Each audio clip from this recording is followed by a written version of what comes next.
Guys, nandito tayo sa Baguio and kakain tayo ng isaw. Sarap. Isaw, tapos ulo. Gusto mo ng ulo? Hindi ako mahilig sa ulo. So, hindi ko kinuha guys. Isaw. Isaw. And then, tenga. And then, anong tawag dito, ate? Doon sa isa. Dami. Mukbang. Mukbang. Yes. Mag-ano talaga tayo, you know, mukbang. Korean naman. Pero masarap siya guys. Wala pa ako natitignan guys. Nice. Lasang dried. Yung cameraman ko guys, parang nai-introvert. Pakita ko sa inyo. Wait lang. Hindi tinutusok sa akin eh. Okay, ito na. Wag na, wag na. Bye. Dali.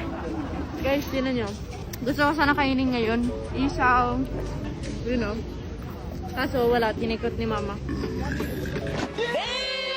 Balot naman, guys. May monster sa likod mo. Ibigay mo na po. So guys, may penoy, balot. May medallion, may hampuri. Pinoy, Pinay. You know? Uy, parang ang sarap din ng corn. Kaya nga. Namiss ko talaga lahat. Talaga, marami. Kain tayo guys. Walang tigil ang kain guys. Balot. Isang. Isa? Sige. Dalawa boss na balot. Balot naman ang kakainin natin.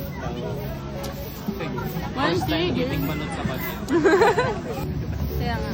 Yung dinadala niya sa akin guys kapag nagagalit ako tapos sinusuyo ako. Malamig na. Kaya at least ngayon. Sa ulo. Dito na lang. Hindi kaya. Talino. Kailangan pala gano'n.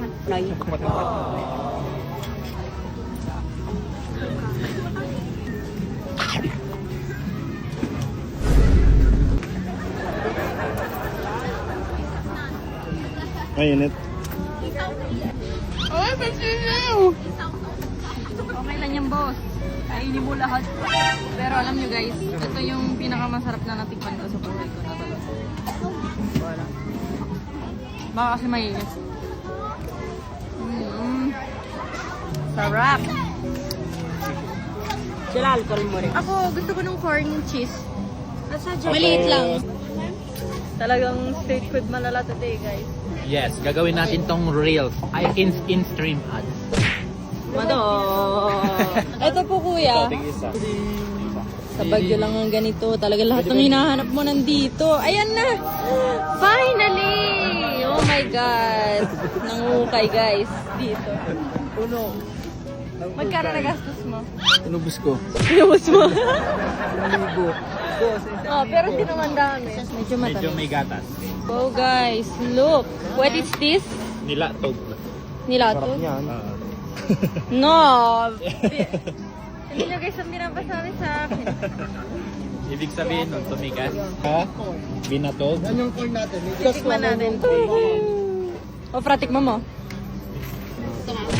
Wala. Ang sweet naman yan. Here for you. Here for you. Yes. Titikman ko pareho. Ito lang yung nakita ko may gatas siguro. Pero may gatas siguro pag luluto niyan. Pero sa kanya, nilalagyan niya pa. Masarap. Bueno. Buono, benissimo. Benissimo. Arte eh. Talagang bagay ka sa food reviewing eh. Isa pa. Anong masasabi ko guys? Super solid dito sa Baguio kasi lahat ng hinahanap mo ng street food nandun. That's why ang daming kong kinain. Usually hindi naman ako gano'n. So, see you in the next video.